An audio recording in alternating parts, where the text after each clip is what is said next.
Okay guys, so last set of theorems to go along with the algebra in circles has to do with the actual lengths of the segments.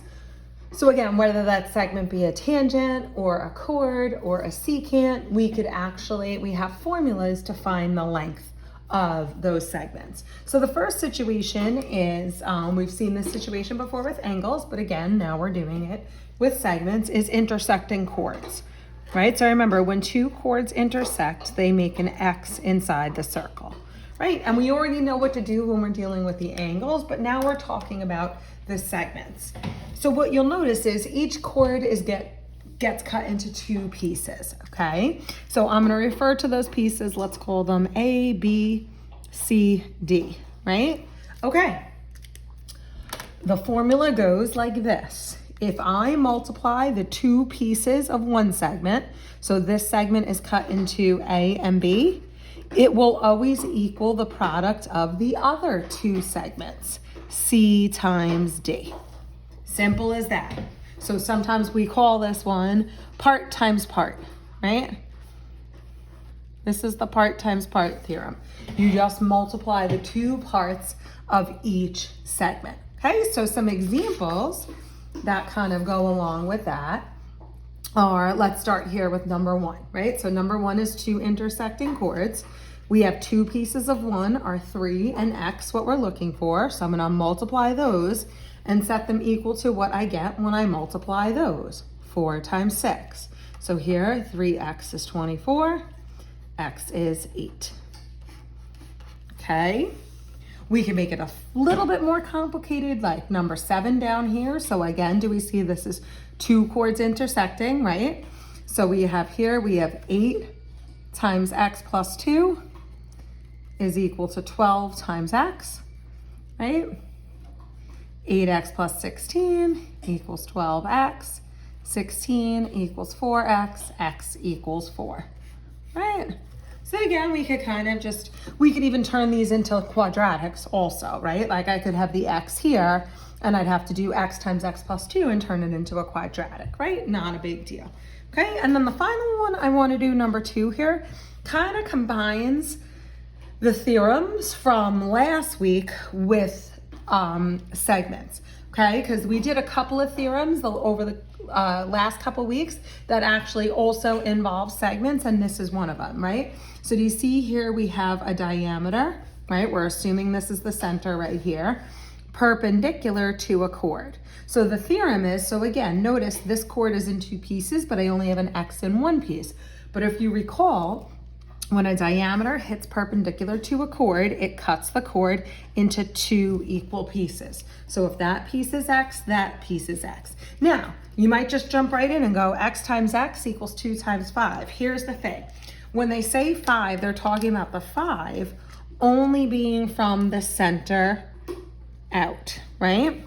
Okay, so I have one part, okay? So this 5 isn't this whole distance, right? So the chords meet right here. So do you see I'm gonna need this little distance right here in order to get part times part here? Because again, it's parts from where they're intersecting.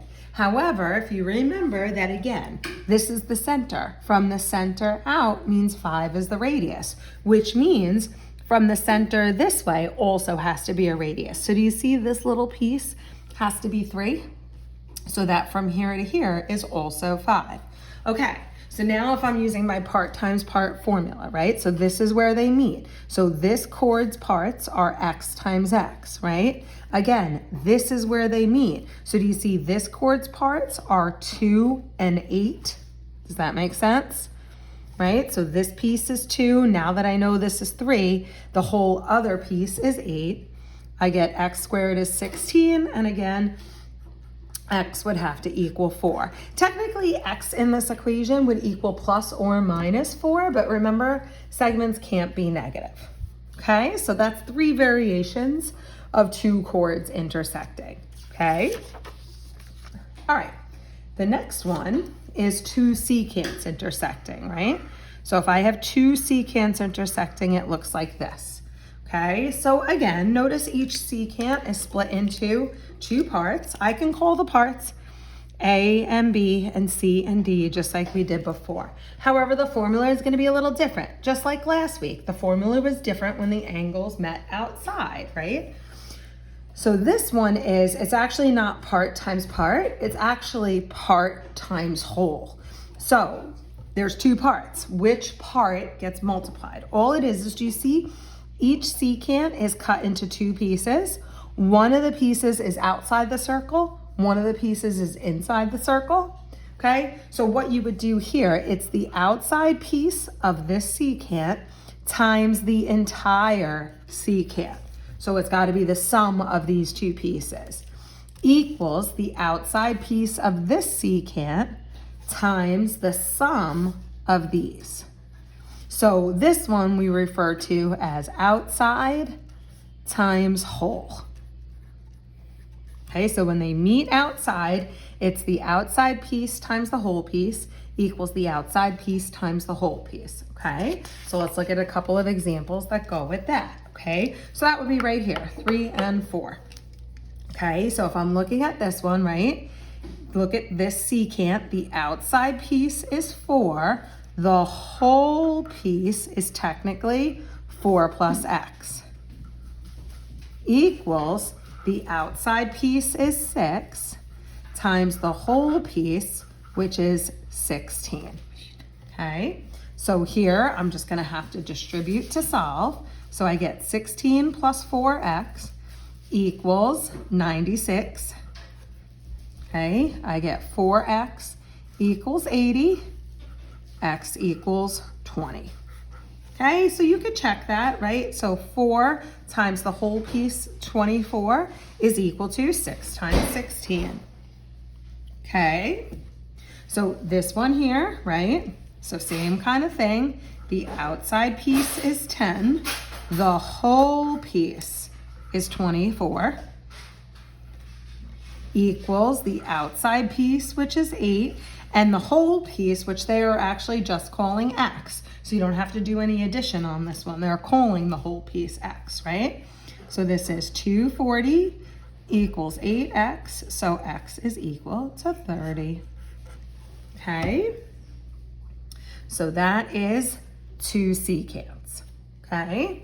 The third situation is a tangent and a secant, right? So one tangent, one secant. So if I have one tangent and one secant, okay? So one tangent, one secant. So there is actually only one piece here, right? There's only one A here, but the secant is cut into two pieces, right? I could still call them C and D like I did before. It doesn't really matter what we call them, okay? This is actually very similar to this with the outside times the whole.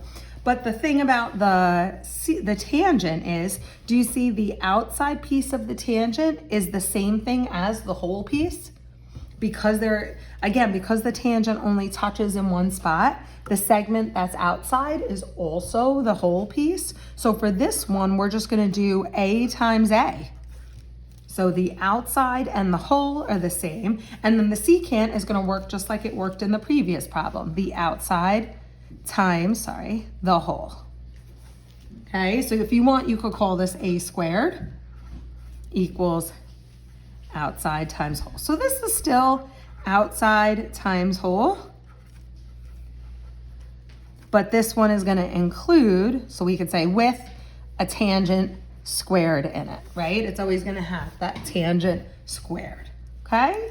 So if I wanna look at a problem like that, okay, that problem would be number 5, okay? So number 5 is like that. Number 5, do you see here? We have a tangent and a secant. So outside times whole is just 6 times 6, or 6 squared, right? This one, outside is x. The whole, do you see here, we have to represent as x plus 5. Okay, so here I get 36 equals what I distribute, x squared plus 5x. Now, do we see that that's a quadratic? So the way we solve quadratics, remember, is making them equal 0. So I'm going to minus this 36 over, and then we're going to factor, right? The factors that multiply to be negative 36 add to be 5 are going to be -9 and 4.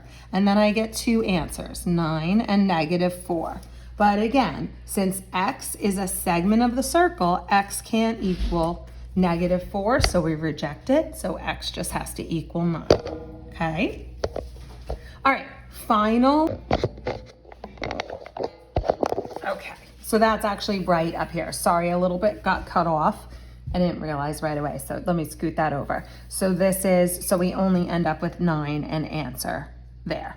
Okay, now the final case is not written on your, it's not shown on this, but I am adding into it. Case 4 would be 2 tangents, okay? So 2 tangents is case 4, okay? 2 tangents would just look like this, right? So you just have 2 tangents meeting, okay? This is the one we had the special case for when we had the little angle and the minor arc were supplementary to each other. So there's not really much formula-wise to do on this one. So I don't really need to do examples, but if you have 2 tangents, the only thing that's gonna be true is they are equal to each other. That's it. So if that's 10, that's 10. That's 5, that's 5. If I connect these 2 tangents, I get an isosceles triangle. Okay? All right, guys, that is it.